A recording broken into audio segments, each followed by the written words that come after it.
Hello, Bashar. I would like to get more explanation out of you about the mind-body relationship. You've said that the mind exists within the body within the soul. Right. But that's pretty vague. I think. Like, when you say mind, does that include the higher mind or is it just the physical mind? And as a healer, like my experiences definitely would agree with the idea of the mind existing with, like, the physical mind existing within the body. That much seems very clear. But logically, I still grapple with that one because our physical health is so impacted by the beliefs and definitions that we have in our mind. So it would appear that the body is subject to the mind, even though I know that can't be, that the mind has to be subject to the body. And I would love some great examples, or at least one good example, of how the mind is subject to the body. That would be helpful. Please comment. Thank you very much. All right. Well, in some cases, you're accurate, and in some, you're sort of mixing your metaphors. But to start simply, often, in most cases, when we say body, mind, and spirit, the spirit part is what represents the higher mind in that definition or in that example. Although we understand that spirit can be a different thing, although it still includes the higher mind. So the idea is that, yes, your body can be conditioned by the mind, and the mind can be conditioned by the body in a sort of cyclic feedback loop. What you believe yourself to be, what you think of yourself as, can have an effect on how the body behaves. And how the body behaves can reinforce or have an effect on who you think you are, or what you believe about yourself to be true. So that kind of works in tandem with one another. The idea is that the higher mind is above and beyond the idea of the physical mind. Physical mind is simply that which allows you to have a physical experience expressed as the idea of a physical body, because that's just a projection of consciousness, as all physical reality is. So the body is, in a sense, the spirit projecting a portion of itself in a certain way that experiences itself as a physical being. And in order to experience oneself as a physical being, you have to have an organizational pattern of energy within that physical being that represents the physical mind, so it can be aware consciously of the experience it is having. The soul, as we have said, is sort of like unfired clay. The spirit is the ceramic that is the fired clay that represents the particular specific experience you're having as a particular physical identity, and therefore is contained within the oversoul and the soul ultimately. But the higher mind is a splitting of the soul into the non-physical guiding higher mind and the physical mind having the physical experience. Once the physical mind exists, then the body is subject to the belief systems in the physical mind, and again, the body can reinforce those particular physical beliefs within the physical mind. We do not know if this is a clear enough explanation for you, since we're not interacting with you. But generally speaking, you have the oversoul, the soul, splitting itself into the non-physical higher mind, then the physical mind, which then can have an experience of creating the spirit that is then once again taking that specific physical life experience and incorporating it back into the soul's experience and feeding that back into the oversoul's experience, which feeds it back into all that is. Hello, Bashar. And to you, good day. So nice to connect with you again. Thank you so much for this wonderful opportunity. It is our passion and our pleasure. Please speak up. Sure. I also want to thank you for that monologue. My heart is definitely racing after listening to that. Oh, all right. I had some questions for you that are a little off topic, if that's okay. All right. That's all right. So the first question actually had two parts to it, and it mainly has to do with state of being. Yeah. Lately, I've been feeling that I'm able to embody that frequency, that energy of my future desired self, who in this case is a rap star. That's one of my biggest dreams All is right. to be a successful rap star one day. All right. And Now, one moment. Let me stop you. sure. If rap is your passion, don't add all sorts of insistences or conditions on how that needs to express yourself when you use the word successful. Okay. Because the meaning you may be giving that may not be, it may be, but it may not be the meaning that actually serves you. So you are successful when you are simply expressing your passion in any way, shape, or form. Don't necessarily limit it by putting conditions on what you think being a successful rap star looks like for you. Mm, Watch your okay. insistences. So I'm really glad you said that. Is that maybe my negative ego coming into play, thinking that It's mostly your training. It's mostly your training saying, well, this is the only way that that can actually look.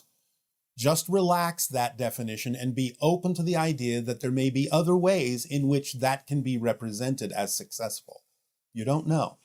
just because I can't imagine it doesn't mean it's not there's not some higher maybe You reality out there. you use what you can imagine. You use what representation you do have as a way of getting you excited, but you drop that particular representation and stay in the state of being to allow the higher mind to bring you the way that actually works best for you. And it might be what you envision, but it might not be. So don't limit it by insisting on the particular way in which you've been taught to think. Just use it to your advantage to get you excited, but don't insist on that picture because it could happen some other way that could be many times better.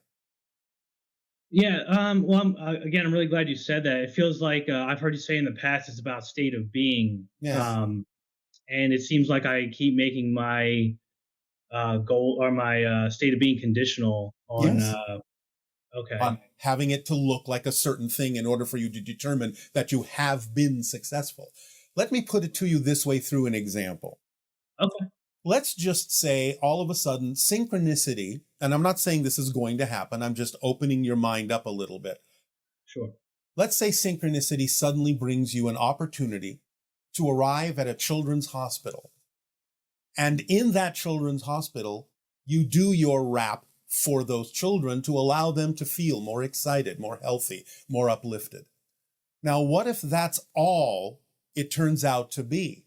Would you not know that you would still be getting absolute joy out of that, even though it's not traditionally what many people would think of as a traditional music career? Right. Right. No, So, I absolutely. Yeah. all right. So allow for different ways in which you could be of service by expressing your joy and your passion and your gift. I'm not again saying it has to limit itself to any one way. You may be doing it 12 different ways. But the idea is that if you only insist that one way is the way, you will never experience the idea of the 11 other ways it could also be. That's deep, Bashar. I'm really glad. My follow-up question to that is like irrelevant now, but I'm trying to process what you just said. Oh, it's not that difficult. You understand the concept that I'm telling you. Yeah, I think it comes down to this fear that I have. Actually, I have a couple fears, but one is that I'm gonna follow the formula, act on my passion, make music, and then I'm gonna be 40 years old one day, living under a bridge or something. And Well, that's extremely interesting that you would pick that kind of a scenario as the logical outcome of following your passion, which means you have a completely contradictory definition of what your passion is all about. Because you're saying, if I follow my passion, something that's not representative of my passion might happen. That's an absolute impossibility. Or even if it did happen physically that way, it would actually be representative of your passion and you wouldn't mind it. So the idea is to trust that the state of being will express itself through any outcome that is truly representative of your passion, no matter how it looks. What if living under a bridge for a day, a week, or a year actually improved your ability to deliver your rap songs, because now you've experienced a slice of life that allows you to go deeper in the content that you will share with other people. Would that not be part of your passion? I'm definitely starting to see Yes. what you're getting at. That's All right. very very enlightening. Yeah, I guess, and then it goes to another fear that I have of actually making it, big one day, and then it feels like, Yes. you You know, can't handle it. yeah, maybe just like every move I make would be under a microscope, and then So what? So what? yeah, So yeah, what? That's your mantra. So what? Because again, if you understand that you are truly in alignment with your passion, yeah, whatever it is that happens is going to be an expression of that and will actually feel correct. Now, if it doesn't feel correct, that gives you the opportunity to examine the fear-based beliefs within you to make sure you actually are following your passion, because maybe you took another course that really wasn't representative of it, and the feeling is guiding you back into the true path for you. Or again, it gives you the opportunity to let go of that fear-based belief so that you can truly feel where you are as being representative of the outcome of your passion. I feel like on either case of either of those fears, those two extremes, the underlying fear is just embarrassment, or maybe like feeling humiliated or something, making a mistake. So definitely something to All right, but look if you into. make a mistake, isn't that something you can learn from and do differently next time? Right, especially if I define it in the most positive light possible. Exactly. How you experience anything is how you define it. Nice. So I'm not saying you suddenly recognize negative things as positive things. I'm saying you recognize that even when something is generated by a negative experience, you can still get a positive experience from it if you stay in a positive state. Remember, that is one of the stages of the formula. You Is to stay in a remain positive state no matter what happens, so you can get the benefit out of it. right. Otherwise, you'll only experience the negative side of it by defining it in a negative way. Oh, this shouldn't have happened. I did something wrong. This doesn't belong in my life. I'm not capable. I'm not good enough. I'm not worthy, blah, blah, blah. And then If I'm that's what you invalidating. prefer, if that's what you prefer, then that's what you'll get. Right. Awesome. Awesome. So glad you said that, Bashar. Thank you so much for your time. It is our passion and our pleasure. Really We thank appreciate you. it. Till next time. Good day. Good day.